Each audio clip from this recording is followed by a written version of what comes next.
क्रीडा स्पर्धेतील विजेत्यांचा जागृती हायस्कूलमध्ये गौरव. आंतरराष्ट्रीय ॲथलेटिक्स सुभाष पवार आणि व्हॉलीबॉलचे आंतरराष्ट्रीय प्रशिक्षक अजित पाटील यांची प्रमुख उपस्थिती.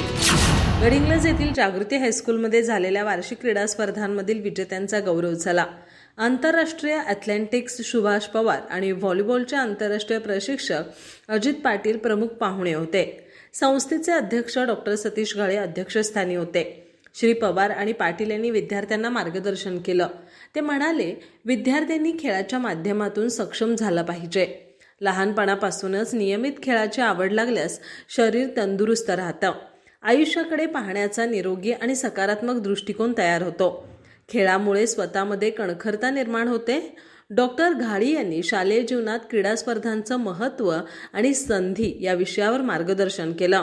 मुख्याध्यापक विजय चौगले यांनी स्वागत तर उपमुख्याध्यापक उमेश सावंत यांनी प्रास्ताविक केलं. जिमखाना विभाग प्रमुख संपत सावंत यांनी पाहुण्यांचा परिचय करून दिला. कबड्डी, खो खो, मैदानी, बुद्धिबळ, कॅरम, कुस्ती, रिले आदी स्पर्धेतील विजेत्या खेळाडूंना प्रमाणपत्र, चषक देऊन गौरवलं.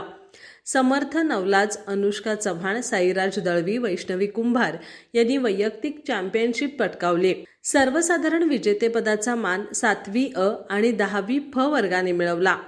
जी.आर. पाटील यांनी सूत्रसंचालन केलं. पर्यवेक्षक शिवाजी अनावरे यांनी आभार मानले. संपत सावंत, बाळासाहेब खरात, प्रकाश हारकारे, अनिल मसाळे, अमित हिरेमठ, प्रवीण सावंत, बी.पी. सूर्यवंशी यांनी नियोजन केलं.